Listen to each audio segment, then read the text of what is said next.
Good evening again. This is a moment for me to share what I have been doing for the last almost 3.5 years now. This talk is called The Humanitarian's Journey. I didn't come up with it. Actually, someone else gave this as a moniker, and I'm starting to embrace what it is because Otis Gowdy. I am from Meridian, Mississippi. This is my hometown. I moved back 20 years ago to practice nephrology. And that's all that I planned on doing. But in that 20-year period, as so Dr. Gooden has been able to express, there have been other things that have brought me to these crossroads that I'm at today, serving on different capacities in my community in and of itself. And it has been sort of a look back when I hear the introduction like that. I was like, oh, okay, there is definitely paths that I've had to take. And this is a part of my story. This is a story of also a revitalization of an old Southern town in Deep South that has complicated history, but also a strong heritage of really a level of restoration and forward thinking for its time. This is a heritage preservation, African American community developments and dynamics, historical legacy, personal transformational and cultural impacts. So let me see how I am supposed to move. Okay. So in this talk, there are objectives to discuss the historic preservation and its impact on the community, explore the reactions of physician community involvement outside of the hospitals and clinics, and the transformational growth and legacy imprint of this restoration project. So about 3 years ago, I had the opportunity to see this building called the Holbrook building, which is in downtown Meridian, Mississippi. It had been standing in the downtown area empty for about over 30 years, and I had no idea it existed. Meridian is my hometown. I grew up here and traveled this downtown area all through my life, but it was a building that was basically hiding in plain sight. There are other buildings that are well known to this community and to the Southeast. A building called the E.F. Young Hotel, the Bill Cafe and Meridian Cab Company and Sam's Fashion. Particularly the E.F. Young Hotel is on the Green Book journey. And if those of you who are familiar with the Green Book actually came out of New York. It was a brochure that told African Americans who were traveling back south about where to stay and safety of where you could go. And so these areas that I'm telling you about are here in Meridian. Meridian is sort of one of those places where it is an open to the deeper South, New Orleans in particular, and Texas and beyond. Once I saw the Holbrook building, I was really more so just in awe of that. I didn't know that it existed, but let alone its just significance and its architectural detail. So I went through the process of seeing what it was needed to do to get this building. That was a process of submitting to the city what I planned to do, of restoring the building, making it an attraction for our downtown area, and telling the story of the building, and continuing to contribute to the city, telling the Holbrook story. This is a picture of the Holbrook. This is an old rendering from the 1930s and the 1940s. It was constructed in about 1925 by the Freemason. It was completed in 1929. One of our moniker skylines of downtown is called the 3-Foot Hotel that was cornerstone in 1929. This building actually sits in the shadows of the 3-Foot Hotel, which we will come to shortly. Downtown Meridian is about 45,000 people. The state of Mississippi is about 2.5 million or so. But Meridian was very interesting because we have about 5 major railroad lines that come through Meridian. One of those railroad lines is actually called the Crescent. The Crescent leads from, it is an Amtrak line that actually leads from New Orleans all the way up to where? New York. And so those of you from that area, you may even be getting on that commuter line of the Amtrak. And that's what really made Meridian the hub that it was. We had a lot of people coming from the different areas of the South, backwards and forward. And that's what Meridian was. It's a railroad town. One of the things when you have a lot of people traveling in and around on those lines, that you had a different aspect of different people. So a lot of African Americans who were coming out of some of the slave plantations from the deeper South, this would be one of the first stops that they were able to come and learn how to at least write their name, to maybe count a few dollars, and then they would move further north.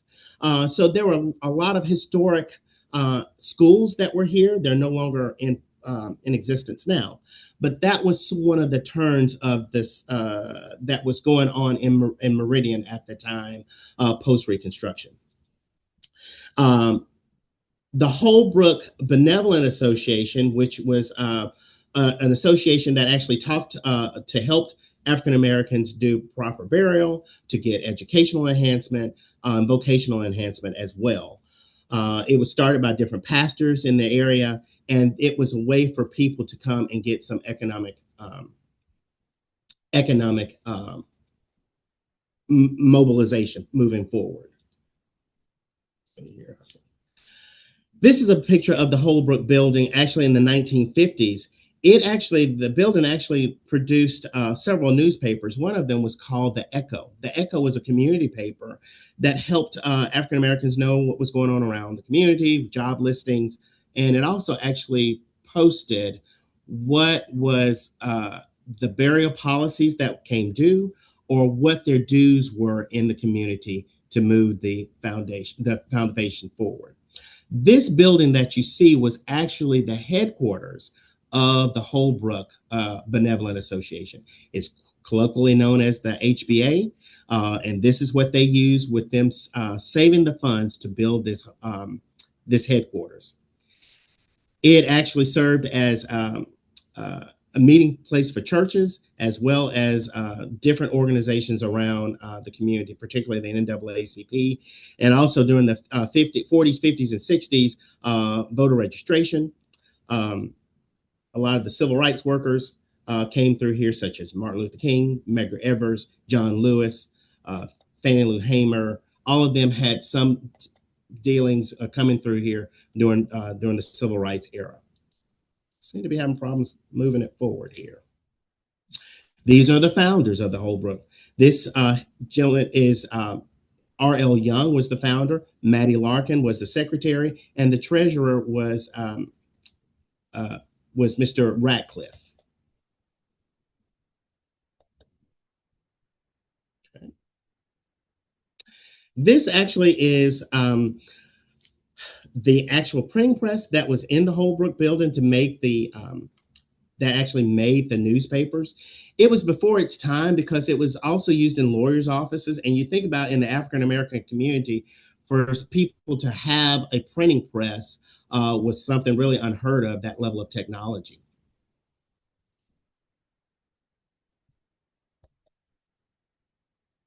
It was called a linotype, and it's state of the art way of them using the technology to print in and of itself.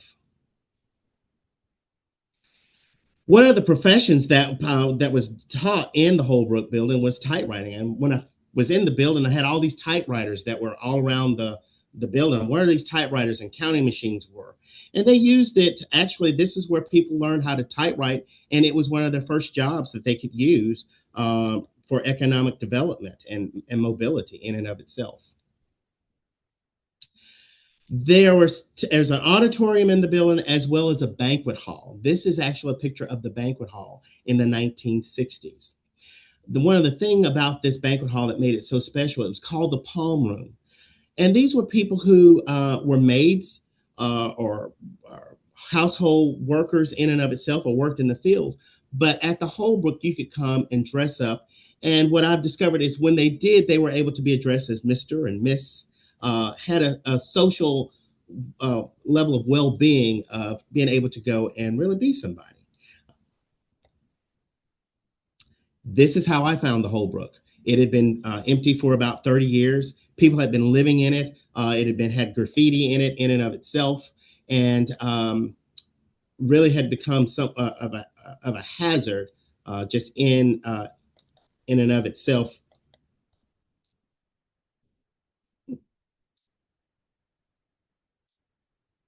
So for the past now 3 years, I've been cleaning up the building, getting an understanding about the building and its history. And it also led to me getting a business plan, seeking funding, talking to people about how do I move forward, and recognize that it was a historic building. And with that, the historic building, there you have to go through the Mississippi Department of Archives and History, which is funded by the National Historic Trust, and they have special regulations when you go and just try to restore a building. There is forms that you have to do, which required me to seek counseling with someone to help me with an architectural plan, who submits paperwork in and of itself to take care of the building and put those plans forward. So that's what I did. I included an architect, which was an accountant, taught with the Mississippi Department of Archives and History, got people who were someone to help me develop a business plan, as well as talk to the city of Meridian, our tourism division, our city planning commission, all of people who I had some connections with, but did not realize how all those connections were going to play in and of itself for this building. But as I continued to move forward, I was able to clean the building up from some of the debris and the graffiti. This is another printing press that was found in one of the deep rooms of this building. And it really just showed how, like, when you may go to different printing, they offered different printing processes for the local churches, for local businesses. If you had a flyer that you needed to do, you wouldn't go out to your office, Max, or you could print it from your home. You had to go to a place to do that. And that's what this was for the African American community. They could actually go, and they were coming 60 miles away to get some printing that needed to be done in a 2 or 3 week period. This is another. There are actually 4 parcels that are for businesses that ran boutiques. They ran coffee shops. They had shoe shops, beauty salons, barber shops in this building. There was funeral homes that were also that started in this building. They're still in existence today. This was the economic development that was going from people learning how to write, from people learning how to type, from people learning how to do a service job, to doing more entrepreneurial things in and of itself. And that's one of the significance of this building and what it stood for. This is the building from outside view. In the distance, behind the building is City Hall. So our City Hall was recently restored about maybe 10 years ago. And this is the Holbrook. Actually, it's the Holbrook and another building sitting right next to it called Brown's Barbershop. And what I have been doing for the past 3 years is really striving to keep it safe. That is keeping it boarded up, keeping the homeless people from going in, staying warm, starting fires. I've had to rush them out to keep from starting fires, because a lot of the other buildings that are destroyed are not there anymore because they were vandalized or burned down because someone had broken into it and started a fire in and of itself. This is another view of downtown. And in the distance, the tallest building that you see is that building called the 3-foot building. It was recently restored, and it is a Marriott property. It is the skyline of Meridian. That's one of the things that we're most proud of. But also you can see that in its shadow is really the Holbrook. So when you're at the top of that building, you can look down through all from north, south, east, and west of Meridian, and you will see all of Meridian, but you also see the Holbrook. And this is where it became clear to me that the Holbrook had become more of a speaking point of how do we do redevelopment, not just for the historic district, but for all of downtown, and how do we create that as a story for Meridian and for more buy-in for all the communities. And that is what I've been doing. This is actually one of my community directors. Her name is Kristen Waters. She is actually one of the director of the Community Foundation, for which the Holbrook sits as a member of. so that if someone wants to contribute to the Holbrook's Restoration Fund, you would go through this foundation that helps me keep the booking in play, that helps keep everybody, all of me in line and compliance with a 501c3 type of status. And that is what it has been, buying in the having the community buy in about this restoration project for downtown. We're actually at a fundraising project for a lot of different nonprofits in the city. And I was very proud of this because this is the first time I was able to really get out there with foundations that have been in play for 30 and 40 years. And this is the first opportunity for people to really see what Holbrook was about in my community, just in and of itself. A lot of people who had lived in Meridian for years didn't know a lot about it. This one also created partnerships. This is a dear friend of mine who is a property owner. She owns a boutique shop right there in the middle of downtown. And I was out talking at this rally, and she said, "Oh, I heard your voice. I wanted to come and check in what was going on." And it's really now become all downtown. We're all downtown neighbors. Well, how's Holbrook coming? What are you doing? What can I do to at least help and move forward? And that is what the movement has been. That it's like we're all talking about how can we move forward, because if one partner is doing well, then we're all doing well. And that's what the conversation has been as far as the level of buy-in that I've been able to muster up and talk about partnerships and what can we do and how can we do this more revitalization and talk about the story of Meridian and down in the downtown community. So one of the things is this is my tourism director. This is who's standing right next to Miss Mississippi Hospitality, and so I've been able to talk about this across the state. We're in Vicksburg, which is right on the Mississippi River, and tell about, if anyone wants to listen to me about what's going on in Meridian, they're going to hear about the Holbrook project. So this is one of those things where Mississippi is getting an understanding that we have so many nuggets and what that means. How do we continue to portray that, talk about that, understanding that tourism is an economic force, and telling our story and telling all of the story is important for people to get a better understanding, to get a better appreciation, but not to hide away from of what that means and how can we move forward, that we are not of the old, that we have, we're all moving together and we have positive stories to tell. And so me as a physician, that has been somewhat of a leeway that I've been able to, me in the position that I am, has been able to be able to talk in that capacity to different audiences about that. It's like, why you're a physician, but you're doing a restoration project. Yeah, that's what I am. I'm happen to be a physician, but there's other things that that is involved in that. That has also meant telling the story about how this project has been for the community in and of itself. That has been telling about how this project will be of a benefit for the entire community in and of itself. That has been a story to talk about how more community buy-in will be for the city as a whole, and ultimately for a revitalization and the economic movement. Tourism is one of those things that we in Mississippi has got an opportunity to expound on and grow with, and we recognize that we are a rural state, but there are still opportunities to shine as it relates to our culture, our music, our food, our history, and that's one of the things that's is a talking point that I have been able to expound on. Where it ties into is when I see my patients in my office, they want to say, "Well, how's the Holbrook building?" That's the first thing they want to know, and that's a great thing to have, in the sense that it's talking about, we're able to, one, sort of bridge. It cuts down on some of the stress and the anxiety of coming to the doctor. And I'm a kidney doctor, so people are always a little bit stressed when they have to go to the kidney doctor. But it's a really good way to say, "Oh, I remember I had my first prom there, or I had my first haircut, or there was actually this empty lot, this green space here was actually a beauty school It's not there anymore.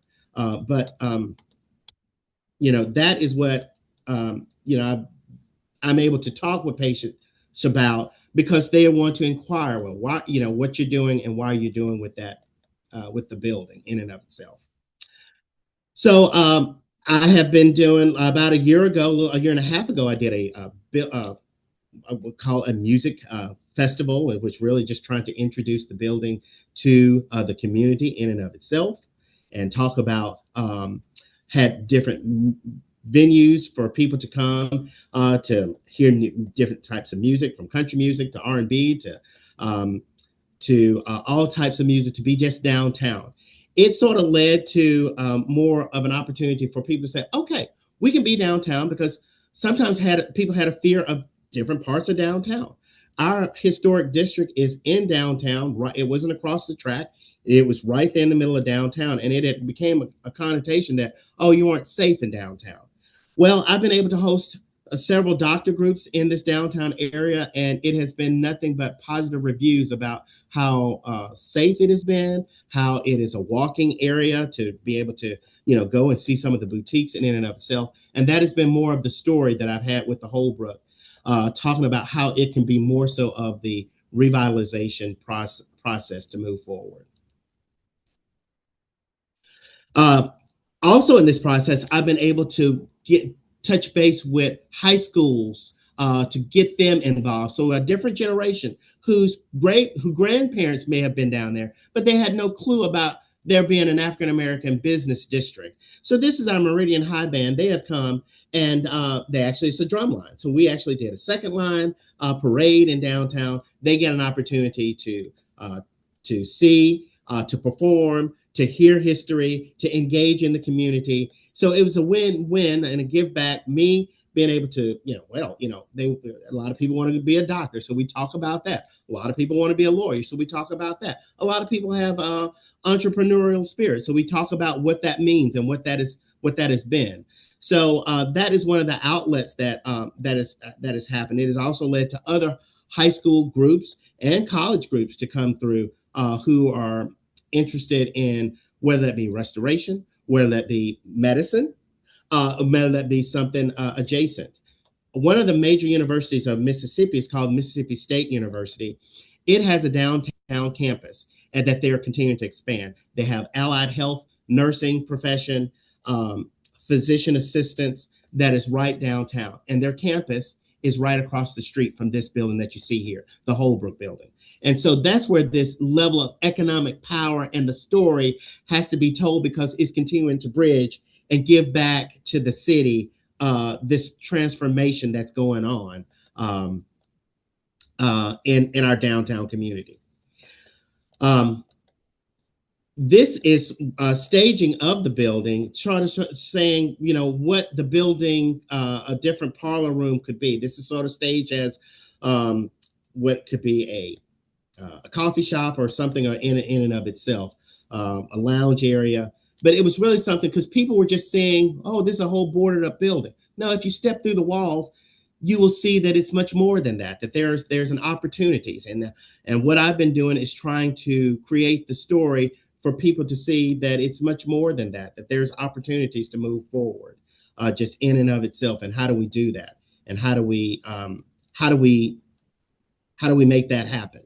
That has also meant me talking to my county supervisors, the city planning, the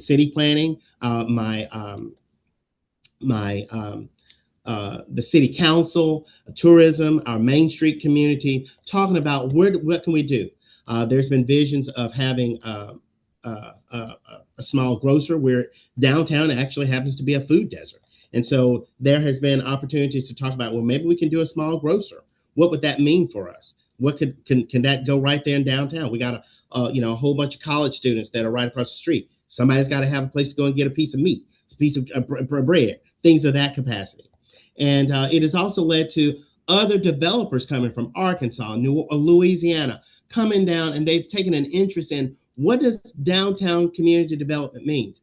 Because Meridian isn't the only small town in the South. There are a whole bunch of small towns that are 50 and 60,000 plus of people who need this redevelopment.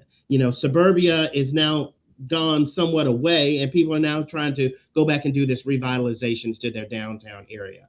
And so that has been the case. Isaiah, I may need some help because I can't advance it. So if you're able, okay, so you can advance again if you're able to, Isaiah. Taking the show on the road. That's what this has been. But it was honored to talk to another chapter in New Orleans, actually in an architectural museum that was in downtown, talking about the Holbrook and what that meant.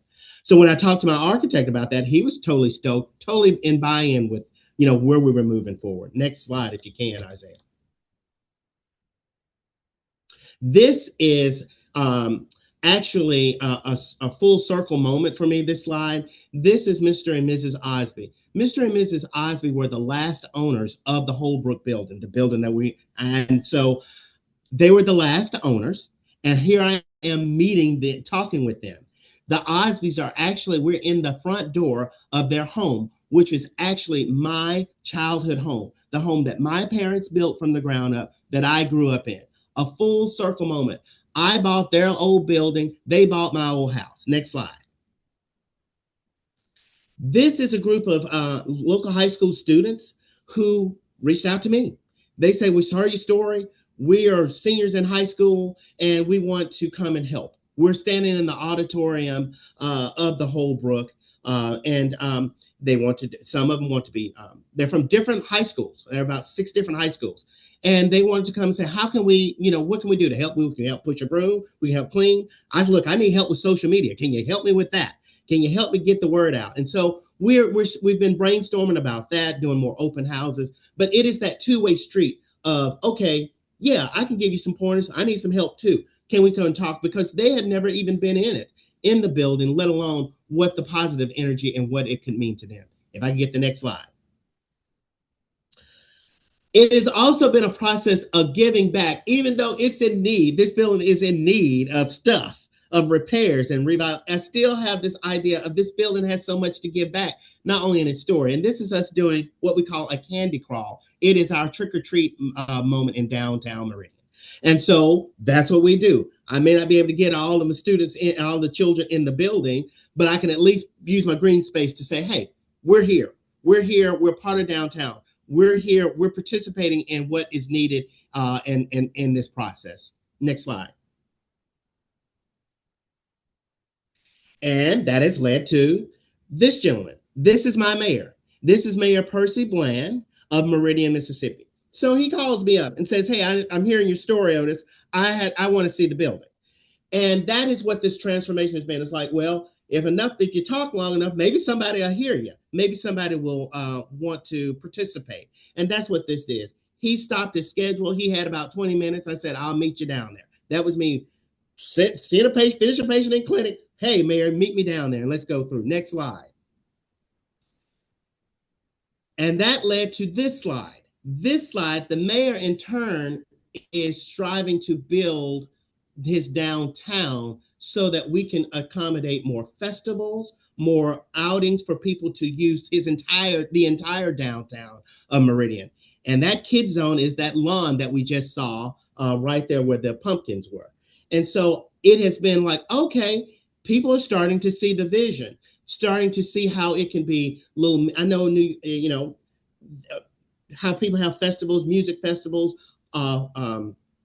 marketplaces, pop-up shop, entertainment. That's what this has led to. That's what this transformation and this talk has been. That there's a level of tourism, there's a level of community, there's a level of community buy-in and empowerment. And so I was really excited to be at the table to say, okay, so what that meant is they're putting more electricity on the street, more plug-ins, so that when you do a pop-up, you can put your fan in, or you can put you don't have to haul all your generators down there. It has been, that's what the movement of the downtown has been. Like, oh, we see the vision and how we can make this. This street is a brick street. So it becomes sort of like a walking street in and of itself. You just close it down and you go from there. And right in the middle of it is the Holbrook. Next slide.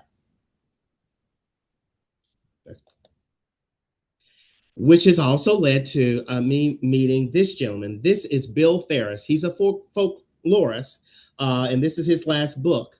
And he is an international folklorist. He's from Vicksburg area, and it was a pleasure to meet him because I was with Dr. Ferris and it said, "Sir, I need help. I need help. I'm in the middle of trying to do something to move this building forward. What do I need to do?" And he actually has helped me at least get some more contacts to move forward. And so that's what it has been. Me coming out of a comfort zone of being a doctor and really going talking to these, people who do this for 50 plus years. Next slide. Which has led to this, which I had a birthday last month in November. And this is the marker that sits on the property of Holbrook. This is our Meridian's blues and jazz marker. So Meridian, we pride ourselves as being the place of the birthplace of America's music. Blues and jazz are definitely a part. The father of country music, Jimmy Rogers, is from Meridian. So a lot of musical history is involved. Actually, your American Idol, your current American Idol, Jamal Roberts, is right from here from Meridian in and of itself. And so this is a marker that it took me a couple of years for them to get it restored. It had been broken and sort of sitting in a warehouse. And I was like, no, this is a part of our story. This is a part of our history. And so we need to continue to shine and show that. And so it's just been placed a few weeks, but I've been most happy about that. Building hadn't been restored, but we're moving. We're moving in and of itself and what that means. Next slide. Next slide, please. And these are the ask grant writers. That was where Dr. Ferris was trying to figure out grant writers and how to do contributions. Next slide, please. And this slide I'm very stoked about. Actually, you can see the letter of this is the level of letter of approval for us to move forward with the design plans of this building.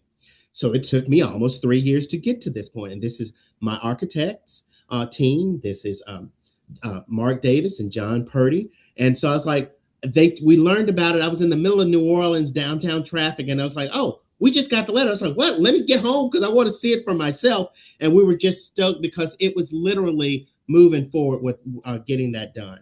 Next slide. And this is some more of my team. These are artists and teammates. Next slide. And these are my acknowledgements of people who have been able to contribute stories in and of itself. Next slide.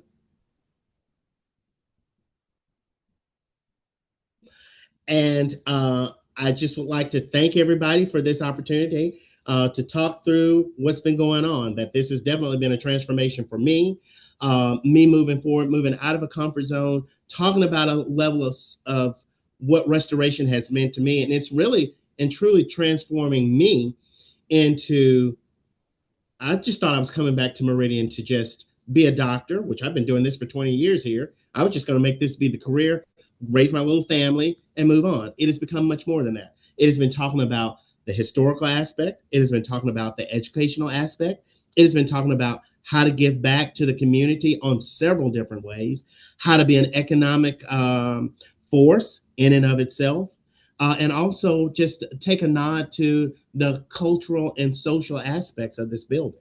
And so that's what this Holbrook's journey has been for me. And I thank you. Thank you so much, Dr. Gowdy. I'm sure we'll have a lot of questions, but I just want to say, first of all, the historical significance of this building is incredible. You know, the fact that it housed the Holbrook Benevolent Association and what that association did as the first real, as a civic organization that provided African Americans with many of the things that they had no access to at that time. So if we remember, we're talking about what, the 1865, 1875, around that Reconstruction era.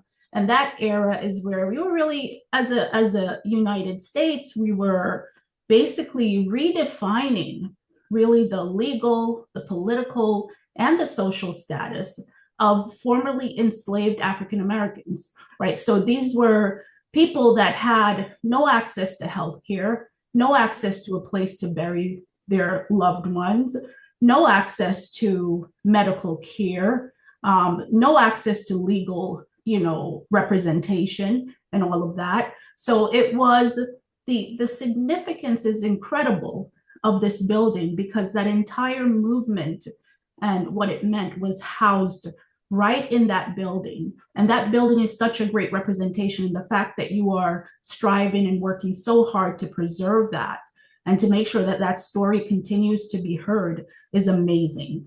Because we know that out of the Reconstruction area, that idea that, Black communities needed their own institutions to really survive, because they were kind of shut out of everything else, due to the Jim Crow laws and other things that came about after that era. So in order to thrive, we had to create our own, opportunities. And this association, this Holbrook Benevolent Association, really helped to do that. And I'm so incredibly, I learned so much with, from your presentation. I really appreciate it. And I want to open up the floor for others to comment or ask questions.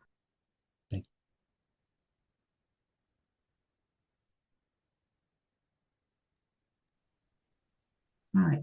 If anybody have any questions? I do. Why would I do this? Why would I do this? That was my question. Yeah, okay. Is that the question? Isaiah, maybe stop sharing the screen so we can see each other. Sure. Oh, yes, that'd be good. Let's have a discussion, because there's so much to unpack here about this work that you're doing and the impact it has, even the relevance of it now, with a lot of the things that are being scaled back in terms of protections and funding for different communities and community organizations, and just the importance of communities providing these kind of mutual aid situations to have a positive impact on, increase in access for healthcare and other services within the community. So go ahead, Dr. Lawrence. I just wanted to say, Otis, I'm just so impressed by the energy you seem to have found to do so many things for your hometown. I'm kind of in awe, and I'm a little bit embarrassed that I haven't done more. Oh my God, Dan, you're amazing. Are you kidding me, Dan? Really? You're absolutely amazing. No, I guess I'm just keeping my head down. I look up and I'm just saying, I'm just doing the best that I can. But a lot of my friends on this line, this is just Otis. This is who it's who I am. I didn't really go out seeking this. It's just sort of like, why, when they asked me to do the help with the Children's Museum, it's like, why are you asking me? I'm got stuff to do. I'm busy. And the young lady, she said, well, Otis, that's the main reason why we called you, because if you want something done, you get the busiest person that you can, because they're not going to sit and twiddle their thumbs. And with that, I was like, oh, well, I'll be down. Well, there was nothing I could do to that. And that's what this is. It's, I sort of think about it as like, well, that last slide of my architect standing up there, and we had that letter from the Department of Archives and History, because my architect was like, this is going to be a while. You're not going to be able, they had some doubts. But it's one of those things where, okay, if this is what it takes, I'm willing to at least try. And so I think that's one of the things that motivates me. It's like, well, at least striving to do. And I'm telling you, Dan, I hope, just walking through the building, you see the sense of people were building because there was no cavalry, there was no subsidies. They had to build what they didn't have. And that was off of $2, may have been $2 a year. It may have been 50 cents a year. And I'm going to tell you, I'm not telling you what I thought, I'm telling you what I've seen, because I have the records. They kept these ledgers. And not only did they keep the ledgers, they published it in the paper for everybody else to see. So there was this level of accountability, but there was also this level of motivation. And I'm saying in our communities, all of our communities, can we have a level of accountability? Can we have a level of motivation? Can we all, even if half a step forward is a step forward, you know what I mean? And I think that's one of the things, as one of the platforms, being a physician, you still can you were able to take and be able to do. My question for you is, how can restoring the Holbrook building help to address like today's health disparities in Meridian and surrounding areas? Do you think that it can have an impact on that as well? Yes, I do. So, in my mind's eye, which it is continuing to do now, I tried to touch on that, like when I see patients, even walking through the hall, people are like, "Yeah, I see you got the Holbrook building. How's that going?" And then, by the way, let me talk to you. I need to talk to you about my blood pressure pill or something of that capacity. It's a way for it's for me. It's sort of kept close the gap of people. They have something that they can go and approach to. Now, mind you, I'm very approachable, so that's one thing. But what it does is local sororities, local sorority chapters, fraternity chapters, they use this building as a hub for outreach. That's what the actual structure will be. It's used for an outreach, for whether that be for health fairs, whether that be for addressing how to fill out financial aid papers for college. That's what I mean, literally, those types of things. That's what it will be, because it is not available.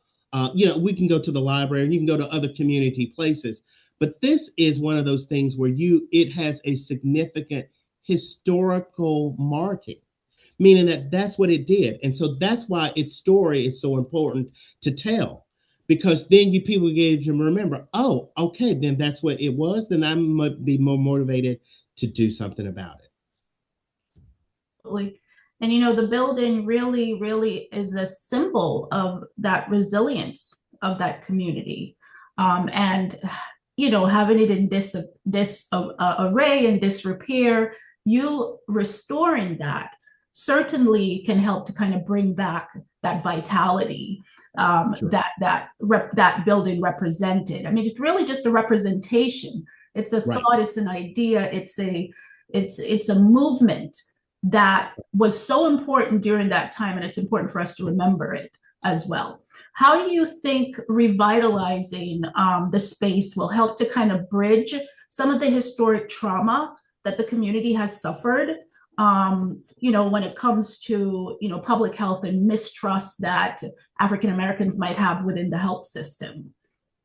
So it has a component in the business plan for a museum style. So people are able to, that's what I've been doing, is asking for memorabilia, stories, what have you, to bring, whether even if it's a replica or a copy of it, because people have that level of mistrust of different things. But this is the last building, so it would be a way of them sort of going back and being a part of the restoration process by contributing to some of the historical significance in my mind's eye.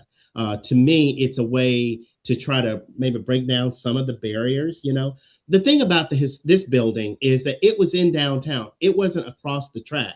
So you had these two communities that were really tandem. They were side by side. Literally 4 blocks up, you were in Meridian's Dumont Plaza, which is their main street still today.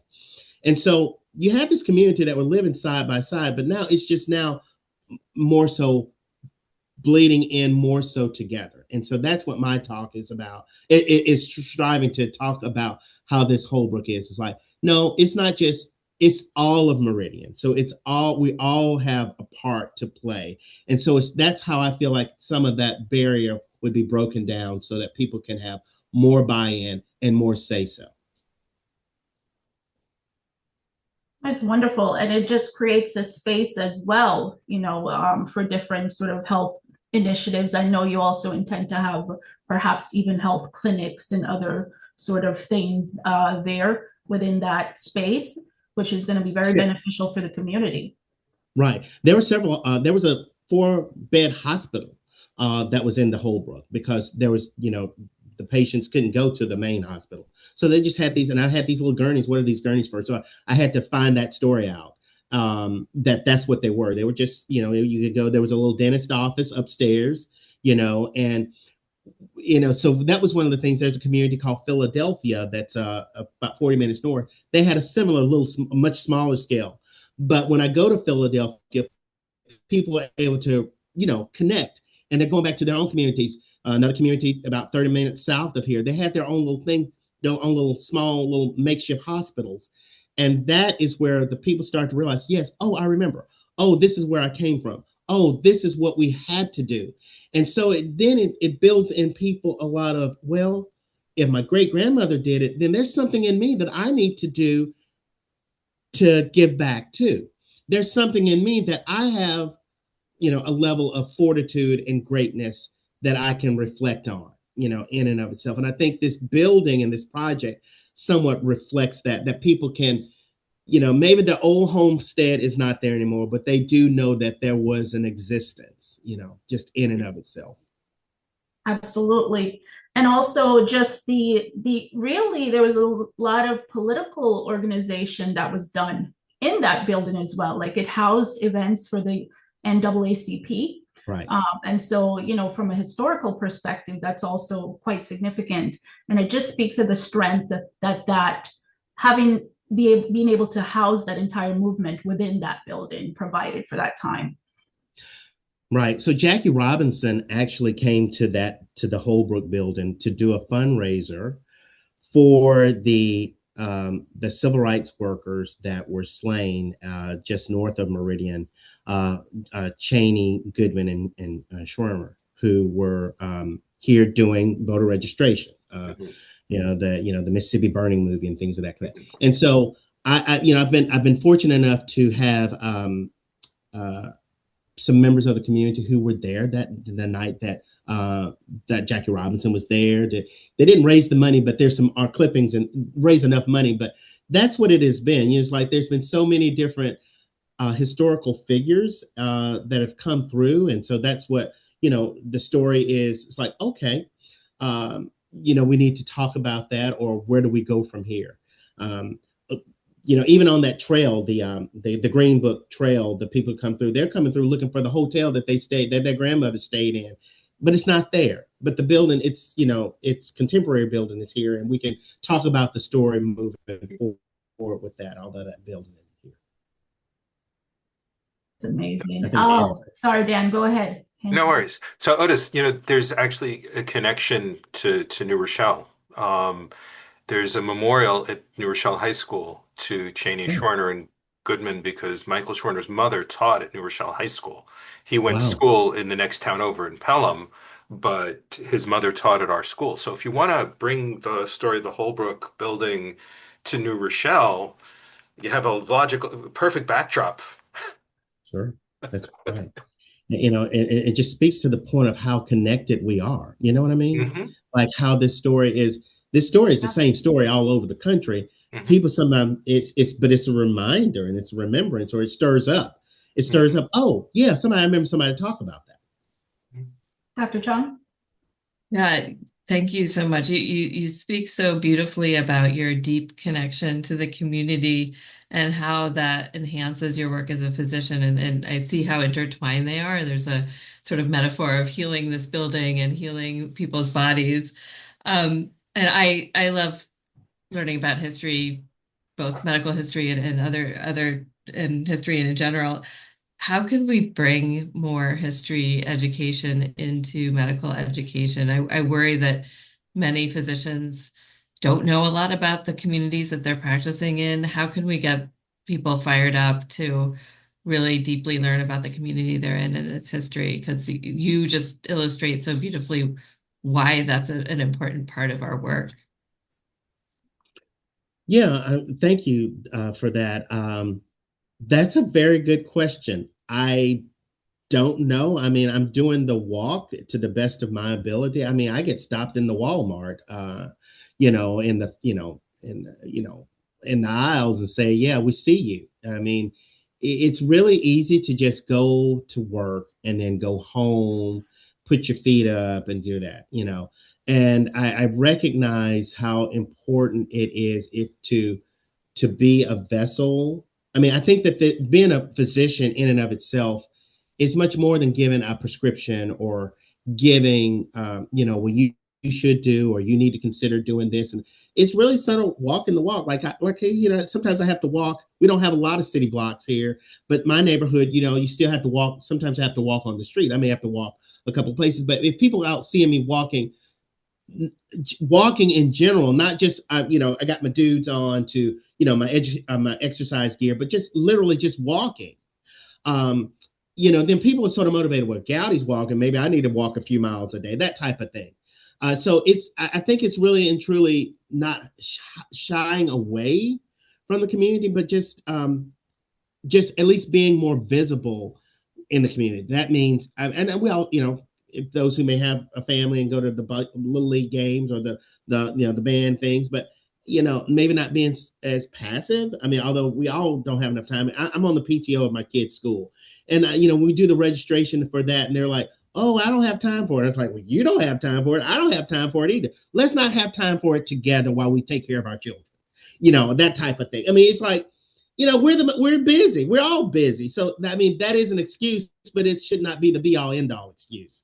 And therefore, for Dr. Chung, I'm saying that as far as taking the medicine out to the community, it is just doing the walk out in the community in and of itself. 100%. I realize that if people see us, they'll say, "Oh, I don't know if I can approach." But then it's like, and I understand we need our safe space too. So it's a little different. Like, we need to have a place to just decompress. I need some alone time, you know, by the lake, and just be left, you know, just left alone. I get that. But it's a line that you have to walk. Thank you so much, Dr. Gowdy.